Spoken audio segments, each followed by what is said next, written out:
Hello, everybody. My guest today is Mani Iyer. He is the CEO of a company called Kwanzoo, a leading provider of account-based advertising and retargeting solutions for mid to large B2B enterprises. He previously founded a software business that was acquired by Oracle and PeopleSoft. He's a serial entrepreneur, industry speaker on account-based marketing, demand generation, B2B marketing and advertising, and a startup advisor. Mani, are you ready to take us to the top? Absolutely. Let's go. Okay, what was your previous company you sold to PeopleSoft or Oracle?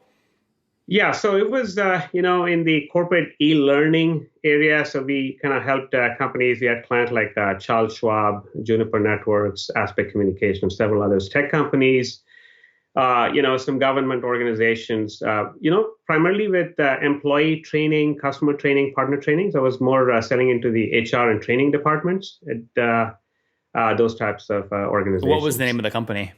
Company was called Teamscape. So it was in the good old days of Netscape, if you remember. We were one of the other scapes. That's so funny. And what was the acquisition price? What did you sell that for? We got a decent exit. I would say I'm based in Silicon Valley, but and also in Austin, Texas. So both locations. I work out of both. The business was pretty much self-funded, bootstrapped. We got to a few million in revenue, so we got a decent revenue multiple. Okay, this was back in the early part of the decade. Okay, can we say it was kind of maybe between 10 and 50 million? Is that fair? Yeah, I would say a little bit in the lower end of the range. Yeah. Okay, good. So maybe between 10 and 30 million. Yeah, look, I don't want to pin the exact figure. As I said, we had a few private investors. This was early in this decade. I mean, this was like 10, 20 years ago. Yeah, it was about 10, 15 years ago. Yeah. Yeah, listen, if any of them come back at you, you just send them my way. I'll take care of them. That was like forever ago. All right. So good. Yeah. You got a successful exit under your belt. It wasn't kind of FU money, but it was enough to kind of, you do whatever you want to do the rest of your life kind of money. Why decide to get into Kwanzoo, and what does Kwanzoo do? Yeah. So again, as you said, I did finish that company, go off and helped some younger companies, startups with their customer development, business development, that kind of thing. But then I found that there was an interesting opportunity for us to go build a business again. This one really for us, it took us, I would say, a couple of years to figure out product market fit. But then we've seen a pretty nice ramp since 2015 with Kwanzoo. We focus on, as you said, we call it account-based advertising. The whole category within B2B called account-based marketing really came together and started taking off in 2015. And so we've been focused in that category in an area more around integrating, connecting advertising technologies into marketing technologies. Right? And now, is it a transaction-based approach? Do you take a percentage of money through your platform, or is it SaaS-based? It is actually SaaS-based, but again, we also get a piece of the action in terms of scale or usage, right? So it actually has a bit of both. So it has a SaaS component in that we do get platform fees, license fees for the use of the platform by all of our customers. Typical 12-month contracts, if you will. And what's the typical size on those? I mean, are we talking 10 grand or $1 million? No, it's not it's not $1 million. Look, a way to frame us in the market today, at least the way we look at it in the mid to large enterprises, we are the strongest alternative to if you're familiar with a company called Demandbase, and a piece of the business they have around advertising. So as you know, Demandbase does more, so they're going broad in that ABM category. We think of what we do as we're going deep, right? You can, we didn't want to be like a mile, I think it was a mile wide and inch deep. We want to go really deep. And so we're going deep into the whole ABM display advertising, retargeting area. Now, to answer your question, the platform fees for us range anywhere from a $30,000 entry price point, $2,500 a month, $30,000, scales all the way to $80,000 to $100,000 a year. Sorry, you said that's $30,000 a month or a year? A year. Okay, got it. $30K to $100K annualized platform contracts. And then on top of that, we also make some additional dollars on services, and there's some media and data and so on that we end up managing for our clients. If you look at your revenue pie, what percentage of it is SaaS versus a percentage cut? Look, I think if I look at all the dollars flowing in, we make about 60 to 65%. 65% of the dollars coming in flow into us. The other 35% goes into what's called media and data. Well, hold on, just to be clear. So 65% of your revenue is SaaS? 65% is SaaS, and there is some services in there. So, okay, like professional, like one-time professional services stuff? Yeah, there's some one-time, there's some, yeah. We package it as part of running these programs and campaigns. So the situation is a lot of this we see potentially can go to agencies in the coming years. It's just the state of the market. The market is still early. Not enough customers or the agencies have the expertise to run these ABM ad programs in-house. So we end up taking that piece of the business too. Got it. Moment. Now, when did you launch the company? What year? 2015. Okay, is good. When the ABM thing took off. I would say, we have been at it a couple of years earlier too. But and what's different iteration, we were doing more of a retargeting business in B2B. But honestly, we didn't have, I don't think, the right kind of differentiation of product, et cetera. The real traction revenue growth for us has been since 2015, and we've seen at this point it's been pretty healthy, 300+ % revenue growth over the last 2 years. What about just the last year? This past year again has been decent. Again, it's been a big transition year for us. Are we talking like 50% or 100%? I'm sorry? Are we talking like 50% or 100% year-over-year growth? Closer to the 50% range. Okay, got it. So about 50% year-over-year growth-ish, or closer to that at least. And then what are you at now today in terms of team size? Again, we're not getting into specifics on revenue and team numbers, but again, the team. Wait, Mani, I always wonder when people hit me back on this question, why would you not share your team size? Why is that strategically important? Look, to be honest, we are up against say a major competitor. I just feel like we don't have to necessarily get into it. But I can go. I mean, I can go on to LinkedIn, right, and look at what it tells me in terms of people, right? It says 10 people, right? So, but I'm still curious. I mean, if you only have one employee, but your revenue per employee is killing all your competitors, that's a great business, right? Why would you hold that? I'm just always curious why people hold that back. So you're at about 10 employees right now. We're more than that. I mean, We also have some outsourced teams and so forth that we use. So yeah, look, we're certainly, south of 50, definitely well north of 10. Okay. I think you're kind of rocking in your chair as you say that. Are you embarrassed by having such a small team? You feel like it makes you weaker for some reason? No, not at all. Not at all. I mean, we have the strongest technology in this category. We have some great data partners. But why hesitate on sharing the team size then? That's what I'm trying to get to. I'm sorry? But then why hesitate about sharing the team size? That's what I'm trying to understand. Look, I think private companies can decide, right, what they want to share, what they don't want to share. No, I know that, but I want to get in your brain and learn from you. I'm trying to understand if you feel a small team strategically saying that is disadvantageous or advantageous to you, and why or why not. Well, I mean, you're right about that. Look, we sell a fairly complex piece of software, and there are certain customers out there who do look at some of these metrics and parameters. Some do, some don't. And so I think private companies sometimes don't want to necessarily get into much detail on that kind of topic. If customers really care about that, they'll ask you that before you sell to them, right? Won't they? Yeah, they do. They do. So you've got to tell the number anyway. Sure. Yeah. Okay. Interesting. All right, let's move on. So that's helpful to understand. 2015, you launched the company. Now, have you bootstrapped or have you raised? Mostly bootstrapped. I mean, it's a lot of my capital riding on the business. Yeah. Okay. Any outside capital besides your own, though? No. I mean, we have one angel investors put a small amount of money, but the rest of the capital is mine. Okay. So it's fair to say like less than $500,000 in the company, right? From other people? Yes. Okay, good. Okay. Sometimes people say, "Oh, you were basically bootstrapped," and I go, "Well, how much have you raised?" And they go, "Oh, we have $5 million in the company." Okay, that's not bootstrapped. You've raised $5 million. You're either bootstrapped or you're not, right? Yeah. No, right. There's been a significant investment on the tech, right? I mean, but I've been the guy who's been funding it. Okay. And where are you at today? What have you grown to in terms of customers? We are about 50 customers, but many of them are large enterprise customers. Yeah, they're great customers. Yeah. So we got, as you said, some strong logos there. Infosys, Equinix, Amdocs, several others that you see. Yeah. And now if I take 50 times, again, that minimum price point you said earlier of about $30,000, I mean, I can assume you guys are north of kind of 120-ish a month in revenue, right?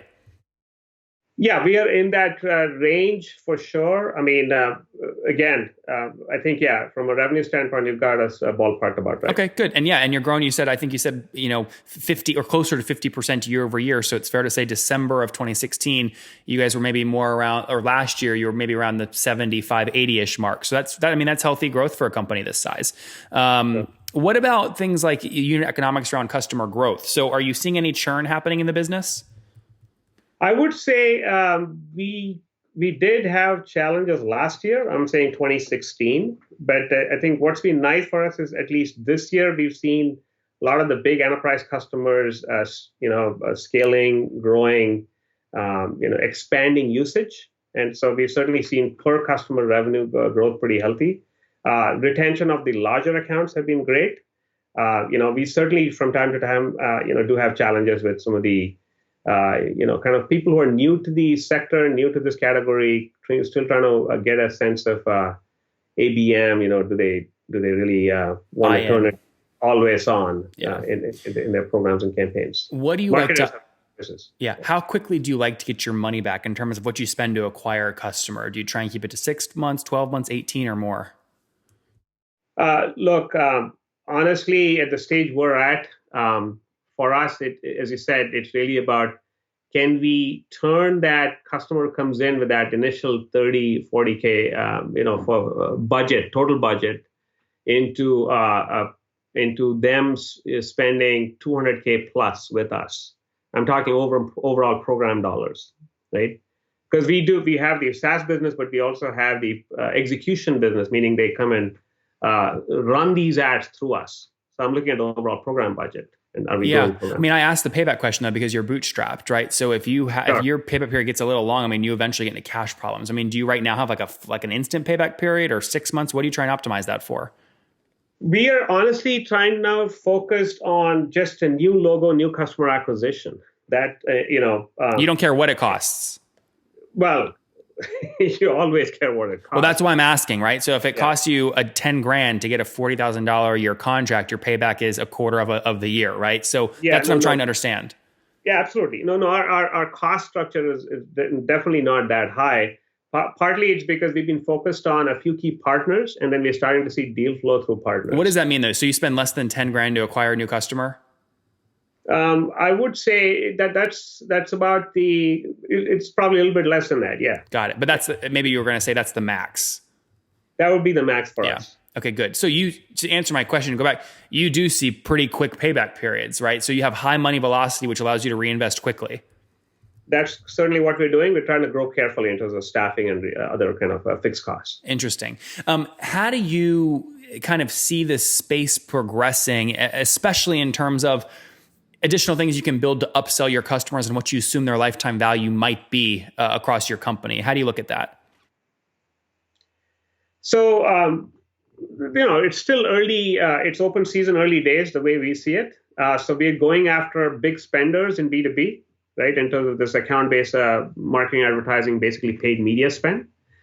So I believe, so again, to rephrase your question, you said, how do we see the space evolving? Basically, the way we are positioned in the market is there's demand base, there's us, there's a couple of players trying to cater to a pretty large market, multi-billion dollars of spend in B2B paid media advertising.